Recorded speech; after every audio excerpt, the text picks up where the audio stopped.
kelihatannya mungkin ada yang perlu kita luruskan atau kita samakan persepsi ya, Bung Rocky, karena Ibu Mega menyebut bahwa tidak dikenal oposisi kalau dalam sistem presidensial begitu. Ya, kata beliau yang ada itu berada di luar pemerintahan. Ya, itu soal saya kira ini penting juga kita sedikit luruskan tentang apa bagaimana sistem presidensial dan bagaimana sistem parlementer itu, Bung Rocky. Betul, Ibu Mega mempergunakan istilah akademik bahwa dalam sistem presidensial harusnya memang tidak ada koalisi itu. Karena itu kedudukan presiden mengatasi tuntutan koalisi itu. Dan presiden dipilih langsung oleh rakyat. Dan itu sebetulnya dasarnya kenapa Ibu Mega tidak memakai istilah oposisi. Tapi dia memakai istilah dari luar segala macam. Di luar Tapi secara pemerintahan. faktual, di Ya, luar pemerintahan itu artinya oposit kan artinya di luar, dilawan, yang melawan itu atau yang mengawasi. Jadi semua keterangan Ibu Mega benar, hanya soal istilah aja. Dengan itu nggak ada soal tuh. Di Amerika juga Partai Demokrat itu pasti beroposisi pada Partai Republik tuh.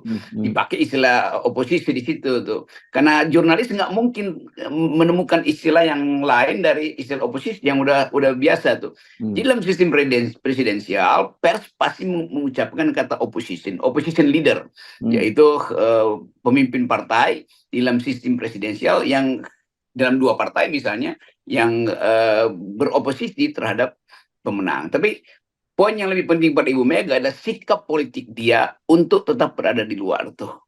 Dan itu justru lebih kuat jalan pikiran Ibu Mega ketimbang kata oposisi. Kenapa? Karena kata oposisi itu di dalam tradisi Inggris pertama-tama misalnya, oposisi artinya mereka yang digaji untuk melakukan kritik secara loyal. Nah itu disebut loyal opposition itu. Nah Ibu Mega tidak mau digaji untuk memberi kritik. Ibu Mega bahkan pergi keluar atau berada di luar pemerintahan. Itu lebih keras lagi oposisinya tuh. Jadi sebetulnya Ibu Mega jauh lebih keras sifat oposisinya daripada terminologi yang biasa dipakai sebagai loyal opposition dalam tradisi parlementer. Ya. Ya memang ada keanehan di Indonesia itu yang saya kira tentu saja ini kita lihat kan kenapa mesti seorang presiden yang dipilih secara langsung gitu masih terus berusaha memperkuat posisinya di parlemen gitu kan. Itu yang terjadi di Indonesia pada era Pak Jokowi dan kemudian juga pada eranya Pak Prabowo seperti itu. Memang ada realitasnya kalau di parlemen itu mereka tidak cukup kuat, nanti banyak sekali program-program yang diganjalkan. Kira-kira itu yang sebenarnya yang mereka khawatirkan. Bukan soal menjatuhkan presiden, nggak bisa dijatuhkan oleh parlemen kan kalau dalam sistem parlementer, dalam sistem presidensial. Yaitu kajian sistem presidensial multipartai itu udah dikaji oleh Manuas, siapa namanya itu, Manu. Ya itu ada kata manunya di depan yang membahas masalah yang sama di dalam politik Amerika Latin. Dan selalu memang ada problem dalam sistem presidensial multipartai, tentu ada imbangan baru di dalam parlemen. Dan karena itu sering dikatakan ini presidensial rasa parlementer. Tetapi itu bukan sesuatu yang harus dipertengkarkan secara akademik. Karena yang lebih penting adalah PDIP sudah mengambil posisi di luar, mau diberi nama penyeimbang atau pengawas apapun, tapi faktanya itu keadaan yang opposite, yang opposite, artinya akan berhadapan-hadapan dengan apa yang ada di pemerintahan. Tentu Ibu Mega mengerti dengan baik atau Pak Mahfud telah membantu menjelaskan kedudukan PDIP sebagai partai yang sebetulnya beroposisi tapi tidak memakai istilah oposisi. Ya, ini cuma soal istilah saja ya, Bung Rocky. Tapi prinsipnya pokoknya ada di luar pemerintahan, ya gitu ya, akan mengontrol pemerintahnya Prabowo kan kira-kira begitu. Dan itu kan sebenarnya tersirat juga dari pernyataan Ibu Megawati soal zona nyaman gitu ya, harus siap untuk tidak selalu berada di zona nyaman. Dan tapi yang juga cukup menarik tentu saja Ibu Megawati tidak mau mendahului, menyatakan oke kita di luar pemerintahan tanpa menunggu aspirasi dari daerah. Saya kira mungkin kata ini nanti di luar pemerintahan itu mungkin akan tegas pada rekomendasi hasil Rakernas gitu. Kelihatannya begitu. Dan kalau kita baca psikologi daerah itu terlihat atau terasa kuat bahwa daerah akan mengikuti jalan pikiran Ibu Mega, karena keresahan justru datang dari daerah awalnya tuh, yang menganggap bahwa kader daerah itu dipersiapkan dengan baik tapi kemudian dikhianati oleh kader utamanya itu Jokowi itu, dan itu membekas pada teman-teman di daerah. Saya dalam 1-2 hari ini bertemu dengan kader-kader daerah di beberapa tempat kebetulan, dan saling bercakap-cakap. Jadi saya bisa mendeteksi bahwa Jakarta sekarang dipenuhi oleh kader-kader daerah yang marah terhadap keadaan, apalagi marah pada Presiden Jokowi, dan itu yang tercermin dalam pidato Ibu Mega. Tapi Ibu Mega tentu karena dia seorang negarawan, dia poles atau dia sembunyikan, dia tanda kurungkan kemarahan itu di dalam kalimat-kalimat yang agak satiris tapi agak tajam juga tuh, dan kata-kata pengecut, pengkhianat, segala macam itu kan diucapkan kendati dalam nada yang agak bercanda, tapi itu serius, datang dari keprihatinan beliau. Dan kemampuan Mega untuk meyakinkan posisi di luar itu yang juga menyebabkan dukungan dari partai-partai yang berkoalisi dengan yang bersama-sama bekerjasama dengan PDIP ketika pemilu kemarin tuh. Dan Mega menyebut nama-nama ketua partai itu, lalu kelihatannya ketua-ketua partai itu juga punya sikap yang sama tuh. Nah, kalau itu terjadi sangat bagus. Jadi Mega ada di luar bersama rekan-rekan seperjuangan. Mega pakai seperjuangan itu bekerja sama untuk memenangkan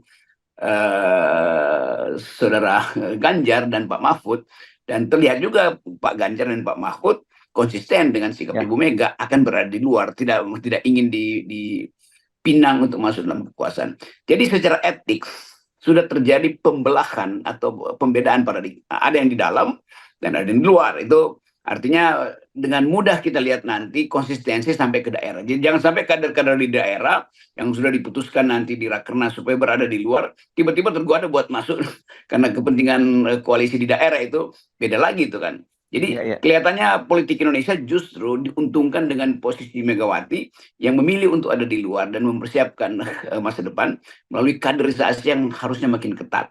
Ini momentum Megawati mengolah kembali ide-ide Soekarno dalam soal global, terutama kepemimpinan global dan humanisme global, karena dunia sekarang dihantui oleh ketakutan akan perang dunia ketiga dan ketakutan terhadap krisis energi dan kerusakan lingkungan. Jadi bagus betul kalau kader-kader PDIP mulai juga menyimpulkan dengan cara mereka sendiri bahwa ide-ide Soekarno itu sungguh sangat relevan justru di era katastrofi global hari ini.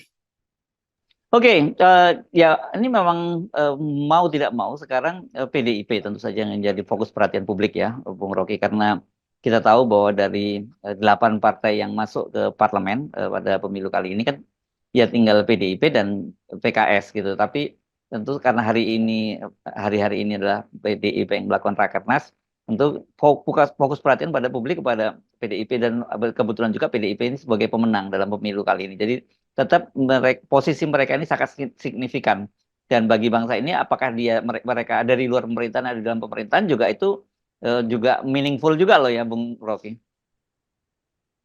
Sangat meaningful, terutama karena masih ada problem legitimasi. Luar negeri, kalau saya bicara dengan diplomat luar negeri atau wartawan analis luar negeri, tetap melihat bahwa ada problem dengan kepemimpinan Pak Prabowo. Karena Pak Prabowo masih kasih sinyal untuk meminta dukungan. Itu artinya ada soal legitimasi. Dan tentu Pak Prabowo sadar bahwa masalah-masalah di Mahkamah Konstitusi tidak lenyap begitu saja hari-hari ini. Apalagi sekarang PDIP muncul dengan posisi yang diametral dengan Prabowo, dan itu menunjukkan bahwa PDIP dapat momentum justru. Jadi setelah seluruh hiruk-pikuk pemilu selesai, tiba-tiba PDIP muncul sebagai pemenang kebudayaan, bukan pemenang politik, tapi pemenang nilai, karena mengucapkan hal yang nggak pernah dibayangkan orang, bahwa Megawati mengambil satu posisi yang betul-betul diametral.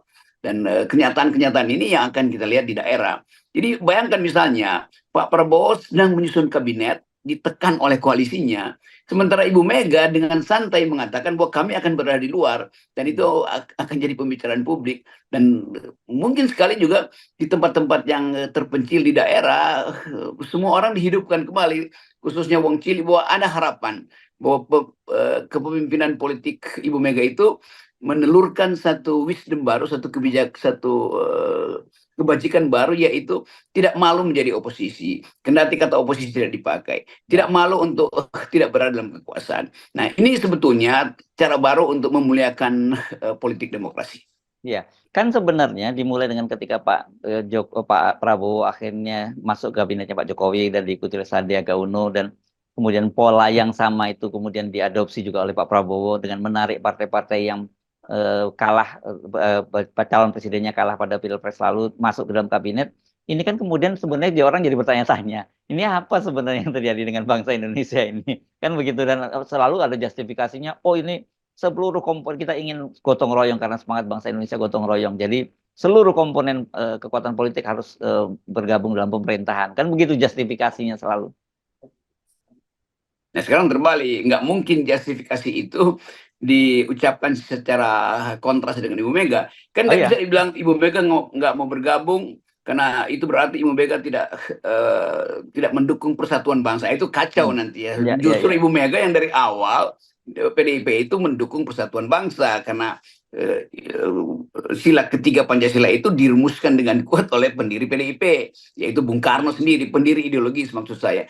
Jadi teori bahwa mereka yang tidak bergabung itu tidak peduli dengan persatuan bangsa itu juga gagal atau batal dengan sikap PDIP yang ada di luar pemerintahan, tetapi ide persatuan itu paling kuat adanya di PDIP. Kan itu dasarnya tuh. Jadi saya kira Pak Prabowo juga, saya kira dengan bijak beliau akan mengucapkan selamat pada Rakernas PDIP dan akan menghargai posisi PDIP yang akan jadi pengganggu kekuasaan. Saya kira Pak Prabowo punya wisdom untuk menghargai perbedaan politik dengan Ibu Mega.